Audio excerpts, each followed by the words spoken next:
Welcome to భక్తి ధర్మ మార్గం. మనిషిగా పుట్టి భగవంతుడిలో ఐక్యమవడం సాధ్యమా అన్న ప్రశ్నలకి సమాధానం చెప్పింది గోదాదేవి. మానవ కాంతగా జన్మించి శ్రీరంగనాథుణ్ణి ప్రేమించి పూజించి ఆయనలో ఐక్యమై భగవంతుడిలో ఐక్యమవ్వాలనే కోరిక ఉంటే మనిషిగా పుట్టి కూడా అన్నీ సాధించవచ్చని నిరూపించింది గోదాదేవి. అసలు ఈమె కథ ఏంటి? శ్రీరంగనాథుని పెళ్లి చేసుకోవడానికి కారణం ఏంటి? ప్రతి సంవత్సరం భోగి రోజు గోదాదేవి రంగనాథుల కళ్యాణం జరుగుతుంది. వైష్ణవాలయాల్లో జరిగే ఈ కళ్యాణ వేడుక తిలకించేందుకు రెండు కళ్ళు సరిపోవు. గోదాదేవి రంగనాథుడిలో ఐక్యమయ్యే ఆ వేడుక చూసి వివాహితులకు కళ్యాణ యోగం, పెళ్ళైన వారికి జీవితంలో సంతోషం తథ్యమని పండితులు చెబుతున్నారు. అసలు ఎవరు ఈ గోదాదేవి?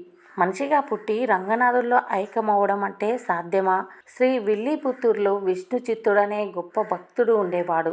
ఈ భూలోకం వరద నీటిలో మునిగిపోతున్నప్పుడు శ్రీకృష్ణుడు మరియాకు మీద తేలియాడుతూ వటపత్రి సాయిగా వచ్చి ఈ భూలోకాన్ని రక్షించాడని, ఈ ఊరిలోనే శ్రీకృష్ణుడు మరియాకు మీద తేలియాడుతూ వటపత్రి సాయిగా లోకాన్ని రక్షించాడని నమ్మకం.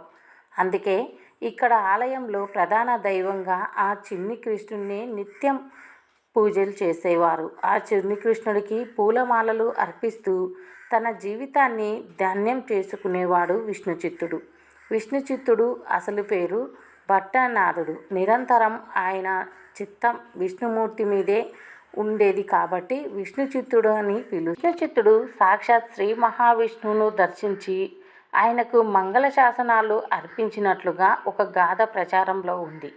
అందుకే ఆయనను విష్ణు భక్తులైన ఆరవాళ్ళలో ఒకరిగా ఎంచి ఆయనకు పెరిగి అరవాల్, పెద్ద అరవాల్ అని గౌరవాన్ని కూడా అందించారు. ఆ పెరియాళ్ళవార్ ఒకరోజు తులసి మొక్కలు నాటడం కోసం పాదులు తీస్తూ ఉండగా ఆ గోతుల్లో ఒక చిన్నారి కనిపించింది. ఆమెను సాక్షాత్ ఆ భగవంతుడు ప్రసాదంగా భావించి పెంచుకున్నాడు. ఆమెకు కైదౌ పూలమాల అనే పేరును పెట్టాడు. ఆ పేరే క్రమంగా గోదాగా స్థిరపడింది. గోదాదేవి నిత్యం ఆ కృష్ణుణ్ణి ఆరాధిస్తూ ఆయన నామాలు పలుకుతూ ఆయన్ను తలుచుకుంటూ శ్రీ రంగనాథుణ్ణి చూస్తూ జీవిస్తూ ఉండేది. చిన్నప్పటి నుంచి కృష్ణుణ్ణి ఆరాధిస్తూ పెరిగింది. తన చుట్టూ ఉన్న వాళ్ళంతా గోపికలని భావించేది గోదాదేవి. తాను నివసించే విల్లుపుత్తూర్ ఒకనాటి వజ్రపురం అని భావించింది. అంతేకాదు, తండ్రి విష్ణుచిత్తుడు రోజు ఆ భగవంతుడి కోసం సిద్ధం చేసిన పూలమాలను, తులసిమాలను చూస్తూ పెరిగి పెద్దయింది. యుక్త వయసుకు వచ్చిన గోదాదేవికి ఒక విచిత్రమైన కోరిక కలిగింది. నిత్యం ఆ విష్ణువునే ధ్యానిస్తూ శ్రీకృష్ణ పరమాత్ముణ్ణి చూస్తూ ఆ రంగనాథుణ్ణి పెళ్లి చేసుకోవాలనే కోరిక కలిగింది. అలా ప్రతిరోజు తండ్రి విష్ణుచిత్తుడు విష్ణుమూర్తి కోసం పూలమాలను రెడీ చేస్తూ ఉంటే ఆ పూలమాలను, తులసిమాలను తాను ధరించి తర్వాత శ్రీ రంగనాథుడికి సమర్పించాలని అనుకునేది. అలాగే ప్రతిరోజు తండ్రి చూడకుండా విష్ణుచిత్తుడు రోజు భగవంతుని కోసం సిద్ధం చేసిన పూలమాలను ముందుగా తాను ధరించి తన మెడలో వేసుకొని శ్రీకృష్ణుడికి వేసినట్లుగా భావించి అద్దంలో చూసి మురిసిపోయేది. అద్దంలో తన ప్రతిబింబం చూసుకొని కృష్ణుడిగా భావించేది. ఒకరోజు ఆ దృశ్యం చూసిన విష్ణుచిత్తుడు తనకు తెలియకుండా అపచారం జరిగిపోయిందని బాధపడ్డాడు. ఆ రోజు గోదాదేవి ధరించిన పూలమాలలు కాకుండా స్వయంగా తానే వేరే మాలలను తయారు చేసి తను ఇన్నాళ్ళు అపచారం చేశానని ఆ మాలలు తీసుకొని వెళ్ళి రంగనాథుడికి అర్పించాడు. కానీ రంగనాథుడికి సంతోషం కలగలేదు. ప్రతిరోజు గోదాదేవి ధరించిన పూలమాలలు, తులసిమాలలు ధరించి ఆయన హాయిగా ఉండేవాడు. ఒక్కసారిగా గోదాదేవి ధరించిన మాలలు కాకుండా స్వయంగా విష్ణుచిత్తుడు తయారు చేసిన పూలమాలలు రంగనాథుడికి అర్పించేవాడు. ఒకరోజు కలలో విష్ణుచిత్తుడికి శ్రీకృష్ణుడు కనిపించి గోదాదేవి సాక్షాత్ ఆ భూదేవి అవతారమేనని, ఆమె సృష్టించిన మాలలను, ఆమె ధరించిన పూలమాలలు, తులసిమాలలు నేను ధరించటం వల్ల నాకు ఎలాంటి అపచారం లేదని, నీకు ఎలాంటి అపచారం కాదని నాకు ఆనందమే కలుగుతుందని కలలో తెలియజేశాడు విష్ణు చిత్తుడికి శ్రీకృష్ణ పరమాత్ముడు. దాంతో గోదాదేవికి కృష్ణుడిపై ప్రేమ మరింత పెరిగింది. తనకు పెళ్ళైనట్లుగా భావించి ఒకప్పుడు గోపికలు చేసిన కాత్యాయని వ్రతాన్ని మొదలుపెట్టింది. అలా తాను వ్రతాన్ని పాటించడమే కాదు, తాను వ్రతాన్ని పాటించడమే కాకుండా తన చెలికత్తెలను కూడా తనతో కలిసి వ్రతం చేసేందుకు సిద్ధం చేసింది. తన చెలికత్తెలను మేల్కొల్పేందుకు, వ్రత విధానాలు వాళ్లకు తెలిపేందుకు, తనలోని కృష్ణ భక్తిని వాళ్ళకి చాటేందుకు రోజుకొక పాసురం చొప్పున 30 పాసురాలను పాడింది గోద. అవే ధనుర్మాసంలో ప్రతి వైష్ణవ భక్తుడు ఇంట్లోనూ వినిపించే తిరుప్పావై. ప్రతిరోజు ఈ పాసురాలను పాడి వినిపిస్తూ ఉంటారు. అసలు గోదాదేవి ఈ పాసురాలను పాడి ఆ విష్ణు భక్తిని రంగనాథుల్లో ఐక్యమైపోవడానికి వ్రతాన్ని ఆచరించింది. ఇలా మార్గశిర మాసం మొత్తం ఈ వ్రతం ఆచరించి విష్ణువునే తన భర్తగా భావించి విష్ణువునే నిరంతరం తలిచి రంగనాథుల్లో ఐక్యమైపోవాలన్న తన కోరికను తండ్రి విష్ణుచిత్తుడికి చెప్పింది. విష్ణుచిత్తుడు గోదాదేవి మాటలు విని ఆశ్చర్యపోయాడు. గోదాదేవి 30 పాసురాలను 30 రోజులు ఆచరించి ఆ గోదాదేవి ప్రేమ భక్తిని చూసి ఆ కృష్ణుడే లొంగక తప్పలేదు. ఎట్టకేలకు గోదాదేవి ప్రేమకు కృష్ణుడు లొంగిపోయాడు. తానే స్వయంగా విష్ణుచిత్తుడికి కనిపించి తానుండే శ్రీరంగానికి గోదాదేవిని తీసుకుని రమ్మని, అక్కడ రంగనాథుడిగా వెలిసి తాను గోదాదేవిని వివాహమాడుతానని చెప్పాడు.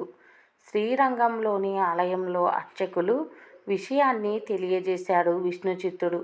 కృష్ణుడి ఆదేశాలు విన్న విష్ణుచిత్తుని సంతోషానికి అవధులు లేకుండా ఉన్నాయి. వెంటనే గోదాదేవిని విల్లిపుత్తూరులో ప్రజలను తీసుకొని శ్రీరంగానికి బయలుదేరాడు విష్ణుచిత్తుడు. గోదాదేవి మాటలు, ఆ విష్ణుచిత్తుడి మాటలు విన్న ప్రజలు ఆశ్చర్యపోయారు. కానీ శ్రీరంగంలోని శ్రీరంగనాథుడిలో ఐక్యమైపోయేందుకు గోదాదేవి చాలా సంతోషంగా శ్రీరంగం బయలుదేరింది. విష్ణుచిత్తుడితో కలిసి తండ్రితో సహా ఆ శ్రీరంగంలో ప్రవేశించింది. శ్రీరంగంలో కూడా అందరూ ఆశ్చర్యపోతూ ఉండగా అక్కడ ఉండే పెరియాళ్ళవార్లకు శ్రీరంగనాథుడు దర్శనమిచ్చి గోదాదేవి తన ప్రియమైన ప్రేయసి అని, తనలో ఐక్యమైపోవడానికే ఈ మానవ జన్మలో వచ్చిందని, మానవ కాంతగా విష్ణువుని పూజించి విష్ణువు ప్రేమ పొందాలని మానవ రూపంలో వచ్చిందని శ్రీరంగనాథుడు అక్కడ పెరియాళ్ళవార్లకు చెప్పాడు. గోదాదేవి ధనుర్మాసంలో 30 రోజులు ఆ వ్రతాన్ని ఆచరించి 30 పాసురాలను పాడి 30 రోజులు ఆ విష్ణువునే ధ్యానించి పూలమాల ధరించిన శ్రీకృష్ణున్నే దర్శనం చేసుకున్నట్లు, శ్రీకృష్ణుడిలో ఐక్యమైపోయినట్లు అని భావిస్తూ ఉండేది. తనను చూసిన చాలామంది మానవ కాంతకేంటి ఈ దేవుడితో వివాహమా, దేవుడి ప్రేమ అని భావించేవారు. కానీ వారి మాటలు గోదాదేవి ఏ మాత్రం పట్టించుకోకుండా నిరంతరం శ్రీకృష్ణున్నే భావిస్తూ శ్రీకృష్ణున్నే ధ్యానిస్తూ ఉండేది. పూలమాలలు ధరించిన గోదాదేవి అద్దంలో చూసుకుంటూ శ్రీకృష్ణుడే తనలో ప్రవేశించాడని, తాను శ్రీకృష్ణుడు వేరు కాదని భావించి మురిసిపోతూ ఉండేది. శ్రీరంగానికి వచ్చిన విష్ణుచిత్తుడు గోదాదేవిని కోరికను యథావిధంగా అమలు చేశాడు. విష్ణుచిత్తుడికి శ్రీరంగనాథుడు చెప్పిన విధంగానే గోదాదేవిని పెళ్లి కూతురుగా అలంకరించి సరిగ్గా భోగి పండుగ రోజు అందరూ చూస్తుండగా అంతరాలయంలోకి ప్రవేశించిన గోదాదేవి అందరూ చూస్తుండగా శ్రీరంగనాథుల్లో ఐక్యమైపోయింది. ఇదంతా మకర సంక్రాంతికి ముందు రోజైన భోగినాడు జరిగింది.